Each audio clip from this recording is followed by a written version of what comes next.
You wake up already tired, not from work, not from hunger, not from the world, but from the endless noise within you.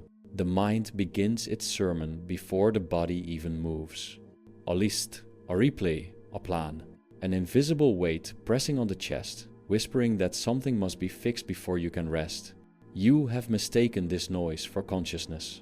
But it is only resistance, the mental habit, that devours the soul, while disguising itself as thought. You are not tired of life. You are tired of your mind's refusal to let life be. This is the disease of our age, not ignorance, not violence, not even greed. It is resistance. The ceaseless attempt to rewrite what is already written, to negotiate with what has already occurred, to imagine peace only as something waiting on the horizon. Most people are not living. They are mentally managing existence like overworked accountants, tallying the emotional debts of each day. They do not walk through the world. They walk through memory, through projections, through unfinished arguments. And each thought says the same silent thing. This should be different. This should not be happening. This should not have been said. This should not be me. This is the secret habit, the one that sabotages not by drama, but by repetition. It is not the mind that suffers. It is the constant attempt of the mind to resist what is, to fight with reality, the most exhausting of all possible wars. The mind calls it responsibility. The culture calls it ambition. But it is the same disease in disguise, the worship of control. Every time you replay, replan, or regret, you kneel before that same false god. The illusion that you could make life obey your will. Pause here. Listen to the inner noise as it begins to defend itself. It's not resistance, it says. It's thinking, it's preparing, it's improvement. But the test is simple. When the mind moves, do you feel lighter or heavier? If heavier, it is not thought. It is resistance pretending to be wisdom. This is how suffering hides, not as catastrophe, but as analysis. Not as heartbreak, but as mental rehearsal. You will not escape this habit through intelligence, because intelligence is what the habit feeds upon. You will not outthink the storm that your thoughts create. You know the pattern already. Someone insults you. Hours later, your mind still sharpens its imaginary sword. You plan your next remark, your defense, your correction, but the battle is long over. The other person is asleep. You are still bleeding in the dark from a wound that exists only in recollection. This is the madness we call being a thinker. The past is finished, but the mind drags it into the present like a corpse chained to its ankle. And when you finally tire of yesterday, the mind offers you tomorrow a future to be mastered, perfected, conquered. It whispers, soon everything will align. But soon never comes. It is the most seductive lie ever told. The promise of control that life can be solved if only you think long enough. There is a terrible irony here. The more you think, the less you see. Because thought turns the living world into an object, a map, not the terrain. You become an analyst of existence, never its participant. You live through commentary, not contact. You sit beside a river and plan tomorrow's tasks instead of hearing the water. You eat while replaying the day instead of tasting the food. You speak to someone and already compose what to say next. The mind cannot simply exist. It must interpret, correct, anticipate. It turns the miracle of being alive into a problem to be solved. We call this being prepared. Oh, but preparedness becomes a cage when it never ends. You are not preparing for life. You are postponing it. You are addicted to becoming. This is the essence of resistance, the endless flight from what already is. And if you look closely, you will find it in everything. You cannot sit still without reaching for your phone. You cannot listen without forming a reply. You cannot rest without guilt, whispering that rest must be earned. You cannot feel pain without asking how to fix it. The mind, like a restless animal, gnaws at every moment until it is unrecognizable. It cannot bear silence, for silence reveals its uselessness. It cannot bear peace, for peace dissolves its identity. It would rather suffer than disappear. And so it keeps moving from fear to fantasy, from memory to projection, from despair to hope and back again. This is the machinery of resistance, invisible, constant, absolute.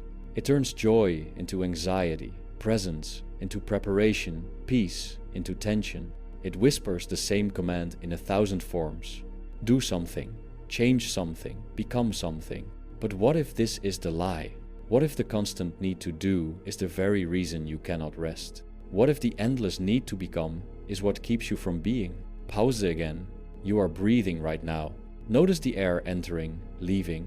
Without your command, the body continues. The heart beats without your supervision. The world turns without your consent. And yet your mind believes that only through its control can peace exist. You do not have to believe this habit. You do not even have to destroy it. Just see it. See how every moment of resistance feels like tightening a fist around empty air. You are holding nothing. You are fighting ghosts of your own creation. The war ends not in victory, but in seeing there was never an enemy. You ask, then what should I do?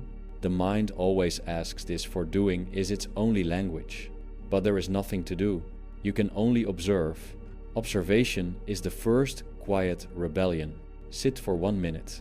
Watch the thought arise. I should be doing something. Don't follow it. Don't fight it. Let it appear, move, and vanish. You will begin to see the habit for what it is: mechanical, repetitive, impersonal, like wind passing through empty branches. For the first time, you might hear what has been buried beneath the noise. The low hum of existence itself, indifferent yet serene. This is not bliss, it is clarity. The strange comfort of seeing clearly, the beginning of peace that does not depend on victory. The mind clings to what has already died. It drags yesterday through today as if repetition could resurrect it. You replay words you said, faces you misread, moments you think could have saved you. The event is gone, yet the film still runs, projected on the inside of your skull. You imagine that if you replay enough, you will understand. That understanding will heal. But the truth is simpler and more merciless.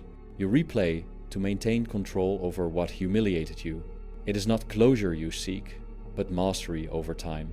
Picture it, a person standing in an empty theater, arguing with a shadow on the screen.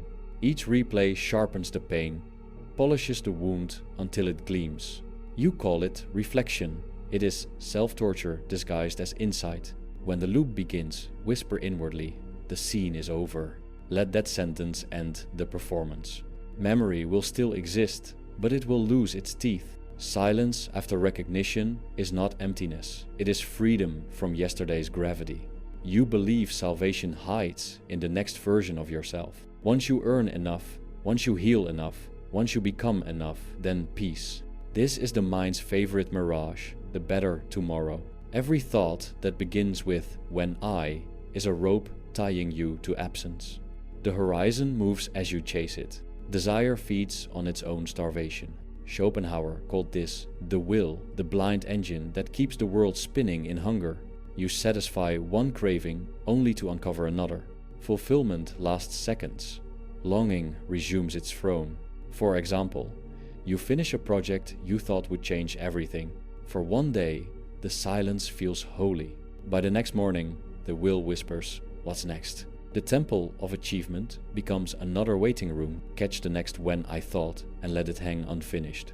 Don't replace it with positivity. Let the emptiness hum. Peace does not live in the future.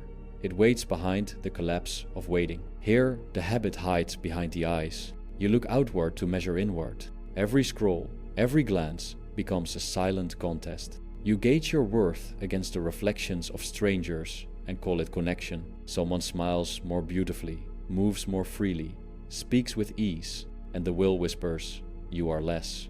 You obey, you shrink. You begin to edit your existence to fit into their light. Comparison transforms life into a scoreboard where no one ever wins. Even victory tastes hollow, for there is always another rival waiting in the wings. You become an actor trapped in an endless audition for a role that does not exist. When comparison arises, say quietly, "Their story is not my mirror." Let their light remain theirs. Let your path be narrow and deep rather than wide and loud. Withdraw attention from the theater. Return to the stage of your breath. A man watering another's garden while his own wilts. Stop, turn, see the dry soil beneath your feet. Your life waits where envy ends. This is the subtlest habit, the mind's rebellion against the body's truth. You do not suffer from sadness, you suffer from judging sadness. You call it weakness, immaturity, distraction. You demand explanation instead of intimacy with the ache itself. Observe how quickly you reach for escape. A phone, a drink, a theory, a prayer, anything but stillness. Yet every emotion avoided becomes a ghost haunting the nervous system. Schopenhauer wrote that pain is the raw material of awareness. To deny it is to deny consciousness itself. When you resist feeling, you resist existence. You feel grief rising a tightening in the throat. Immediately the mind begins its sermon. Stay strong, be rational. But grief is not irrational. It is love refusing to disappear. Let it burn without commentary. Do not label it. Do not seek meaning. Breathe through the heat until it cools into clarity. Pain allowed becomes tenderness. Pain denied becomes poison. When you watch long enough, a pattern appears beneath all forms of suffering. Replay, projection, comparison, resistance. Each is a different costume for the same actor. The will's refusal to rest. It promises control but delivers exhaustion. It offers meaning but drains vitality. It disguises slavery as thought. Sit quietly and notice the rhythm. A thought appears.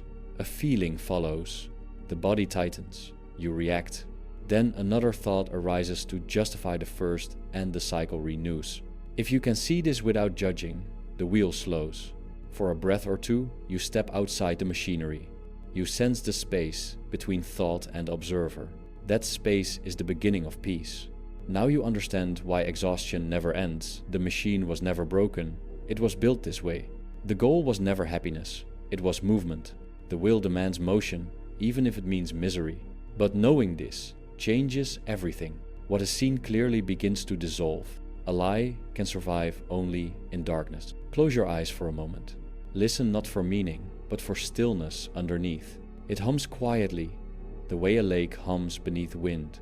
That sound, the sound beneath sound, is what remains when resistance rests. You did not invent your restlessness. You were born into it. The world trained you to move, to reach, to ache. From your first breath, you were told that peace must be earned, that silence is suspicious, that stillness is laziness. And so you learn to confuse exhaustion with purpose. We have built a civilization that rewards the restless. The loudest are praised. The busiest are celebrated. The ones who sit in silence are called broken, unproductive, lost. Yet it is they who have stepped outside the trance. The modern mind no longer knows silence. It twitches for input the way an addict twitches for a fix. You cannot stand at a red light without reaching for the glowing rectangle in your hand. You cannot eat without the hum of a screen. You cannot sleep without a flood of blue light pulling you away from your own breath. You say you are staying informed, but what you are staying is distracted. Each notification is a needle, injecting you with the illusion of movement. You scroll not for knowledge, but for escape from the emptiness between one thought and the next. Schopenhauer once wrote that boredom is the pain of existence felt as such. We have turned that pain into a marketplace. Now there is no room for boredom, no gap for consciousness to appear. We have drowned the still lake of awareness under the waves of stimulation. The result? A humanity that cannot feel its own heartbeat without background noise. A mind so flooded with images that it mistakes chaos for connection. Begin with small rebellions. Turn off the sound. Let silence return like an old friend you once abandoned. At first, it will feel unbearable, as though you are disappearing. That is only the detox from noise. Underneath the discomfort lies the forgotten pulse of life itself. A city where every window glows at midnight, yet no one is truly awake. A billion minds flickering like moths around the same artificial Sunday. Modernity tells you that choice equals freedom, but infinite choice is infinite confusion. The mind was not built for endless doors. It was built for presence inside one. You open a streaming platform and scroll for 30 minutes, unable to choose, unsatisfied when you do. You date through endless faces and feel more alone than ever. You move jobs, countries, ideologies, and still the ache persists. Choice has become a labyrinth without exit. We used to suffer from lack, now we suffer from abundance. The will disguises itself as opportunity, whispering, "You can be anything." But what it really means is, you will never be enough. The more options you have, the more the mind fears missing one, so it never commits. It flirts endlessly with life, never marries it. Practice limitation. Choose one thing and stay. Walk one path until silence returns. In limitation, the soul finds shape. The painter who could draw anything draws nothing until he picks one line. A supermarket with endless aisles, but no nourishment. A traveler circling the globe, yet never arriving. The new God wears the mask of improvement. Everywhere you look, upgrade yourself. Become your best version. Unlock your potential. Each slogan another sermon to the restless will. But what happens when you reach the best version? The mind immediately invents a better one. You are a slave chasing your own shadow. You measure sleep, productivity, meditation, minutes, calories, heartbeats, as if existence must justify itself through metrics. You speak of balance while timing your breaths with an app. You turn self-care into performance, rest into competition, even spirituality into a task. This is not self-improvement. It is self-rejection wearing designer clothes. The message beneath every hack and upgrade is the same. You are not enough as you are. Schopenhauer knew this hunger. He called it the tragedy of striving the will that devours itself. The modern world has simply packaged it, monetized it, celebrated it, and we call this progress, guidance. Seize the performance for a day. Do something poorly, slowly, without the eye of judgment. Eat without photographing it. Rest without earning it. Do it not to prove your worth, but to remember that you have none to prove. A runner on a treadmill made of mirrors, chasing his own reflection until his heart collapses. Nothing is sacred anymore except your focus. Every sound, every headline, every algorithm competes for it. The marketplace no longer sells goods, it sells distraction. And you, the consumer, are also the product. The more you react, the richer the system grows. The angrier you are, the longer you stay. Rage and lust have become currencies. The will has been weaponized. Your exhaustion is profitable. Your distraction is measurable. Your despair is data. Guard your attention as monks once guarded fire. It is the only resource that still belongs to you. When you feel the pull to scroll, stop. Look around your room. You are here, not there. Here, billboards screaming in a language you no longer understand. Screens flickering like electric prayers to an invisible god called engagement. Try sitting still in public for 5 minutes. No phone, no book, no task. Watch how quickly people glance at you with unease, as if stillness were a sign of brokenness. Society worships activity because activity is measurable. Stillness threatens the machinery. When you are quiet, you are useless to the market. When you are content, you stop consuming. So the world keeps you busy selling peace while ensuring you never taste it. Reclaim stillness as rebellion. Close the screen, sit by a window and stare until the urge to be productive fades. That moment of discomfort, that trembling silence is the doorway back to reality. A single candle in a room full of neon, small, steady, ignored, yet more alive than all the lights combined. You are not alone in this sickness. Humanity has become a single restless organism, pacing the digital cage together. We scroll as one, we chase as one, we ache as one, each mind addicted to motion, terrified of meaning. We call it connection, but it is a synchronized loneliness, a global orchestra of noise conducted by the will itself. Do not hate the world for its madness. Pity it and then step aside. You cannot awaken those who worship their dreams, but you can stop worshipping yours. A crowd sprinting toward a finish line that keeps moving forward, each believing they are almost there, none realizing they are running in circles. Now you see it clearly. The external world is not your enemy, it is your mirror. Its chaos reflects your mind's hunger. Its speed echoes your own fear of stillness. Its noise feeds on your attention, and you feed on the illusion that you are in control. But recognition is the first act of rebellion. To see clearly is already to stand apart. Let the world spin, let it promise and perform. Withdraw quietly, not in anger, but in lucidity. Stillness is not retreat. It is resistance refined into wisdom. You cannot outthink the storm. You can only stop building new sails. Peace does not arrive when the noise ends. It appears when you stop calling the noise mine. Freedom does not come from changing life, but from no longer trying to control its flow. What follows are not rules. They are invitations, quiet acts of rebellion against the machinery of resistance. Begin with seeing. The mind wants to act. It wants to fix, analyze, explain. But the act of seeing without interference is the rarest and most sacred form of intelligence. When a thought arises, do not fight it. Name it gently, a thought. Watch how it tries to pull you in, to justify itself, to insist it is important. Do nothing.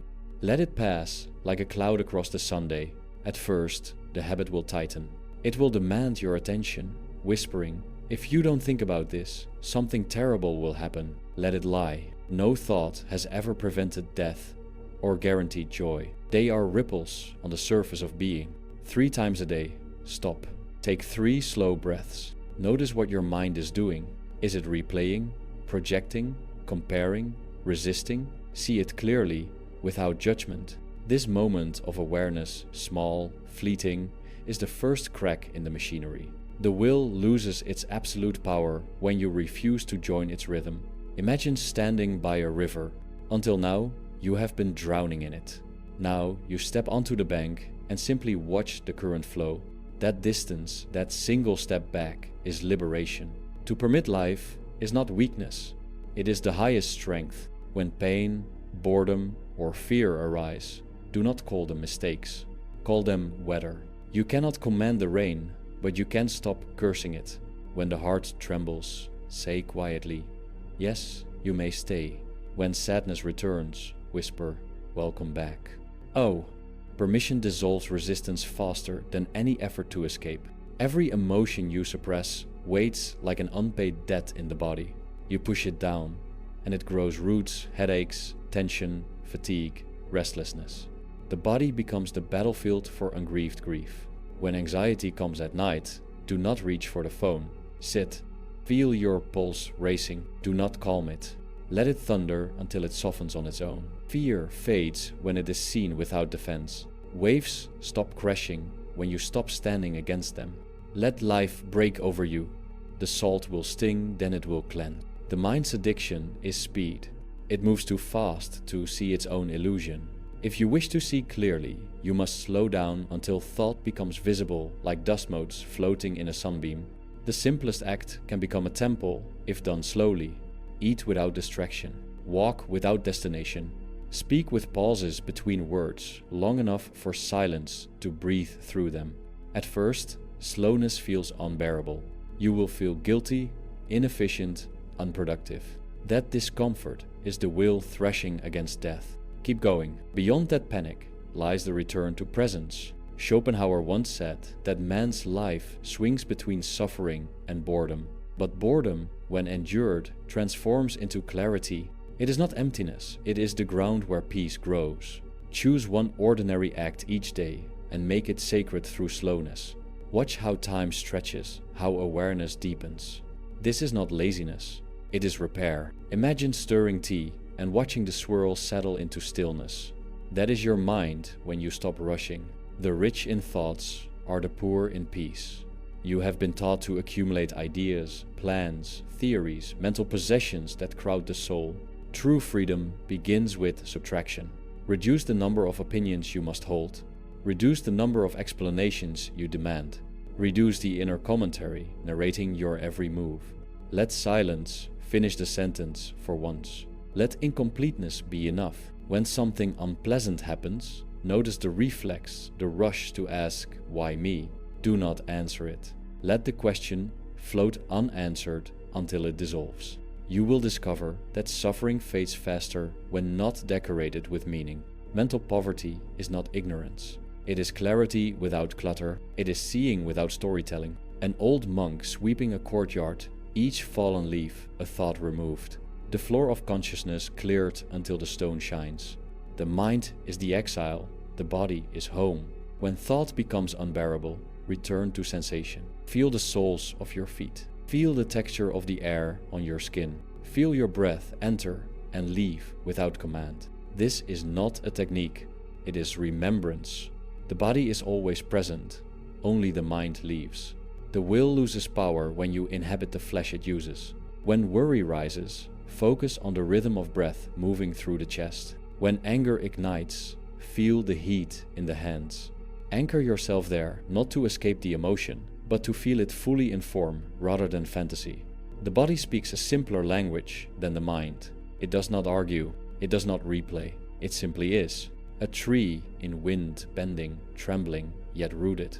The storm passes, the tree remains. Be that. Every time you let go of control, a small part of the false self dies. This is not tragedy, it is purification. Each surrender is a rehearsal for the great surrender that awaits us all. The will hates surrender because it means ceasing to become. But in ceasing to become, you finally begin to be. Let something end without replacing it. Let an opinion dissolve without defending it. Let silence answer instead of words. You will feel the death of ego as loss, but soon after as peace. A candle flame flickers, bends, disappears. In the darkness that follows, you realize the light was never gone, it had merely changed form. Between each breath there is a gap, a silence unnoticed by those still running. Live there, not permanently, but often enough to remember it exists. When you speak, pause before the next word. When you listen, let the silence between sentences carry weight. When you act, allow a moment of stillness before reaction. In those gaps, the will cannot reach you. There, life becomes immediate again, unfiltered, simple, sufficient. No man can stay in that space forever, but the wise return often. That is all enlightenment ever meant. To remember the silence beneath movement, snow falling on a sleeping city motionless, perfect, unobserved. When you begin to live slower, you will see others still trapped in motion. Do not despise them. Theirs is the same sickness that once consumed you. Compassion is not pity, it is understanding without interference. You cannot save the restless, but by ceasing to feed your own restlessness, you quietly give permission for peace to exist in the world again. Your calm becomes contagion. A single candle does not fight darkness, it reveals it. Be that flame steady, wordless, sufficient, and so, slowly, the habit begins to die. Not with triumph, but with disinterest. You grow bored of the noise. You no longer need to analyze, argue, anticipate. You sit in a room and realize the most radical act is to be unremarkably present. No purpose, no performance, no audience, only the steady rhythm of breath. Peace does not announce itself. It arrives quietly when there is nothing left to prove. A lake after rain still, reflective, honest. You look into it and, for the first time, recognize your face, not as an image, but as being itself. There comes a night when even the most disciplined mind stops fighting. It sits at the edge of exhaustion and finally sees that the war was never real, only a ritual of fear. That night does not glitter, it hums. You feel it more than you think it, a soft unraveling of effort. Freedom does not thunder, it sighs. You are still here, heart beating, lungs working, thoughts appearing and fading like sparks above dark water. But something essential has grown quiet inside you. The need to win, to prove, to be understood falls away like ash. You have not defeated the will, you have simply stopped obeying it. Desire still whispers, fear still prowls, memory still rehearses, but you do not rise when they call your name. You let the phone ring in the empty house of the mind. This is what it means to be free, to act without illusion of control, to move without demanding outcome, to love without bargaining for permanence. When pain returns, and it will, you no longer make it personal. It is weather, not judgment. When joy visits, you no longer cling. It is fragrance, not property. You stand like a tree, rooted, flexible, unconcerned with applause. A sailboat with torn cloth still drifts, guided by current instead of will. It does not know its destination, yet the ocean carries it all the same. Most people suffer unconsciously, kicking, naming, dramatizing. But to suffer consciously is to let pain reveal its teaching.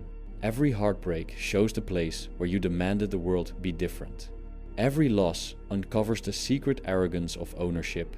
You begin to see that suffering is not punishment, it is exposure. It strips the mind of fantasy until only reality remains.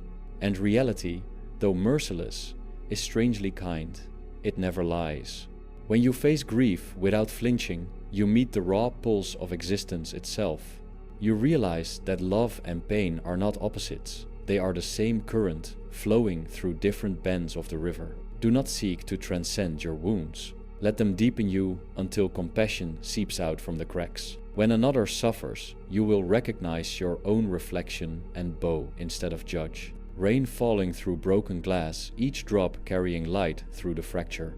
At some point, the search ends because you simply forget to continue it. You stop asking, what's next? You stop comparing, postponing, improving. Life ceases to be a project. It becomes a presence. You eat, and the taste is enough. You walk, and the path is enough. You breathe, and that small rhythm feels like a prayer that needs no words. There is still pain in the world, hunger, cruelty, decay, but none of it requires your despair. You respond where you can, you remain silent where you cannot, and both feel like love. Dawn after storm houses damaged, trees bent, yet air washed clean. Nothing is perfect, everything is alive. The habit of resistance will visit you again. Old reflexes rise like ghosts, the urge to fix, to worry, to replay. Do not fight them. Smile faintly, the way you would at a child throwing stones into the sea. They cannot hurt the water. You return, again and again, to stillness, not as discipline but as instinct. The pause between breaths becomes a home you never truly left. And there, in that ordinary silence, you understand what philosophers and saints tried to name. The world was never against you, it was indifferent. And indifference, when accepted, feels a lot like peace. Snow falling in slow motion, erasing footprints one by one until only whiteness remains. Everything you have ever tried to hold will leave. Every thought, every face, every heartbeat gone. The mind trembles at this truth, but the soul nods. For it knows that what dies is only the form, not the essence. To live awake is to die a little each day, to let illusions collapse before the body follows. In those small deaths, life becomes light, transparent, simple. You sit in a room alone, no longer waiting for meaning to arrive, no longer demanding the universe explain itself. You hear the clock tick, the air move, the quiet hum of existence, and realize you are not apart from it. You are it. A candle at dawn, its flame invisible in the rising sun, yet its warmth remains in the wax. Such is the soul that has stopped resisting, not extinguished, simply absorbed by a greater light. You were never meant to escape the world. You were meant to see it clearly, and, in seeing, stop trembling. Nothing to become, nothing to fix. Only this, the strange serenity of being fully awake in the tragedy and loving it anyway.